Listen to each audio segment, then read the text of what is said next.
Colin, muy buenas noches. Buenas noches, boas noites, bona nit, gabonas cabicasco. No sé si dije todo. Muy bien, muy bien, muy bien. Está muy bien dicho eso. Estuve practicando. Bueno, pues good night. Good morning, porque aquí ya es por la mañana, entonces lo tratemos como... good night solo dices cuando te vas a la cama. Ah, bien. O sea que sería como buena mañana a partir de las 12 a.m., ¿no? Ah, muy bien, muy bien. Bueno, pues good morning.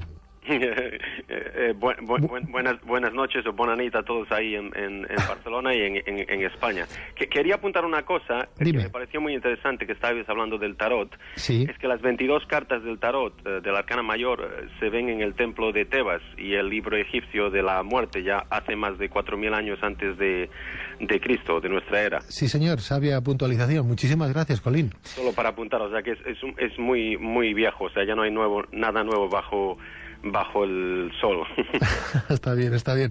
Colin, hablemos del tema que hoy nos ocupa, que es el mito de Jesús de Nazaret. ¿Existen evidencias que puedan corroborar la biografía sagrada de Jesús?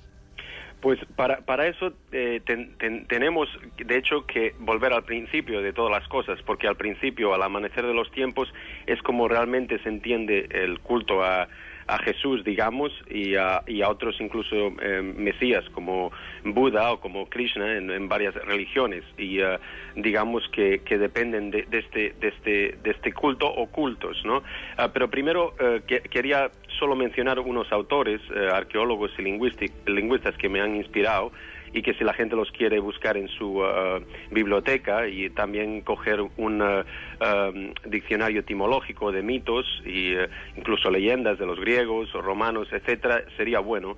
Pero yo quiero mencionar a John Allegro, a Marija Gimbutas, a Gerald Macy y a Pristiliano, sobre todo, que era un druida de origen ibérico. No sé si lo conocéis ahí. Sí, perfectamente. Además hemos leído algún que otro tratado de lo que nos estás comentando. Pues, lo hemos abordado aquí con algún que otro profesor de historia antigua. Pues eso está muy bien. Yo ya sabía más o menos, por lo que oigo el programa y cuando me llamáis para las entrevistas, que tenéis un programa bastante culto, por lo que parece, ¿no? Y es fenomenal, o sea... Lo intentamos, Colin. Debe ser uno de los más ¿cómo se dice? Investigados, ¿no? Que usáis más investigación y trabajo de producción que hay en España, porque no hay otro programa que me llamen, incluso las autonómicas, como el vuestro. Pero es mejor siempre encender una vela en la oscuridad que maldecir la oscuridad, decía Confucio. Claro, evidentemente, y donde hay luz se acabó la oscuridad para siempre. Por consiguiente, lo único que nos importa es intentar poner ese granito de luz en esa oscuridad de la noche de algún que otro de nuestros amigos que nos pueda estar escuchando, que a lo mejor pueda estar en esa tesitura. Colin, claro. ¿Qué importancia? Porque tenemos muchísimas preguntas que me gustaría, si fuera posible, Colin, sí, para dar una respuesta muy clara y contundente y sacarle mucho juego a que ya tenemos a un buen lingüista y un buen arqueólogo como es tu persona.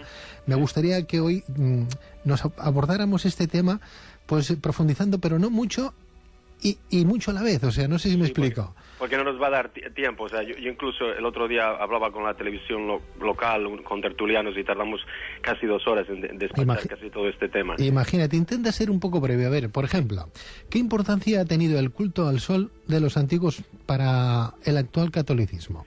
Pues en la antigüedad yo he dividido esto en 7 cultos, que eran el estelar y el lunar, que eran los predominantes a la madre, y que era los iberos, principalmente los celtas, eran este culto estelar y lunar. Y después tenemos el solar, el Venus, a la manita o muscario o la fertilidad, al volcán o Yahvé, y el Saturno o el sol negro, que le llamaban los antiguos. Pero el solar juega un papel muy importante, porque los antiguos veían que el sol daba fertilidad a los cultivos. Sin el sol nada podía vivir. El sol se ponía y, claro, llegaba a la oscuridad, lo que llamaban en el antiguo Egipto Horus y Seth. De ahí viene Satán, ¿no? El mito de Satán. Fíjate que, por ejemplo, una fiesta original en Egipto era la que se llamaba de los Magi, que duraba entre el 21 y el 25 de diciembre, y era cuando las 3 estrellas de Orión se alineaban con el Sol y con Sirius. Sirius es la estrella de Belén. A esas 3 estrellas le llamaban los 3 reyes o los 3 Magi, que hoy llamamos los 3 magos.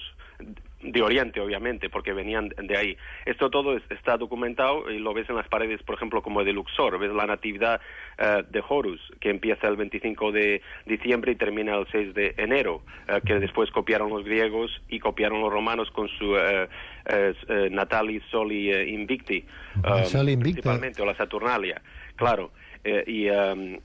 Porque, Colin, Nazaret como pueblo o localización nunca fue mencionado en la Biblia, o no. en la Torá, por ejemplo, en otros libros históricos romanos. Además, se conoce que esta ciudad no existió, al parecer, hasta el siglo II. Dime, ¿qué interés pudo haber tenido, por ejemplo, el Vaticano en añadir la ciudad de Nazaret en los libros sagrados como lugar de nacimiento del Mesías? Porque había una secta que era bastante grande y era dominadora, sobre todo en el área de Jerusalén y el Mar Muerto, que se llamaban los esenios. Y los esenios, uno de sus jefes, que era el maestro de la rectitud, se hacían llamar el Consejo de los 12, que eran los nazarenos, o los Nadrabrit. Nadrabrit. Ra de Amen-Ra y Brit de Barat, el dios Barat antiguo de Mesopotamia y también del Cáucaso.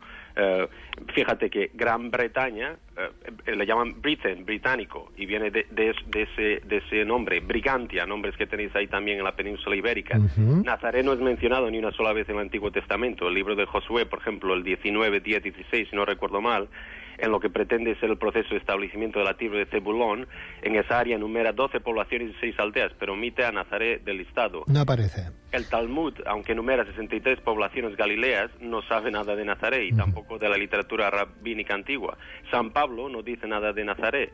Las epístolas del Rabí Soli, por ejemplo, reales y falsas, mencionan a un Jesús 221 veces, pero ninguna a Nazaret. Ningún antiguo historiador o geógrafo menciona Nazaret y es notada por vez primera al comienzo, me parece, de la primera centuria. Pero nada de esto tendría importancia si, como en la vecina ciudad pagana de Seforis, o Seporis, no sé cómo lo pronuncias Seporis, ahí. sí, Seporis. Pudiéramos recorrer las ruinas de la primera centuria con sus casas, villas y teatros, pero en Nazaret no existen tales ruinas tampoco. Horus, Buda, Jao de Nepal, Krishna de la India, Odín de los escandinavos, Thor de los galos, antes hacías mención a ellos, se han recabado hasta un total de 29 mesías distribuidos a lo largo de todo el planeta y semejantes a Jesús. Colin, ¿cuál de estos 29 mesías simétricos a Jesús se puede considerar pionero? Hay muchos paralelos, o sea, empieza, por ejemplo, si quieres volver mucho en el tiempo, como casi 6.000 años antes, puedes ver a la Trinidad, que es Shemirasi, Tammuz y Nimrod, no sé si te suena, de Babilonia y Mesopotamia. E incluso Nimrod es considerado como el rey pez, o que viene del agua, el que bautiza. A veces tiene nombre que se llama Oans, de ahí viene nuestro nombre de Juan. Juan el Bautista, por ejemplo, o Joan, ¿no? De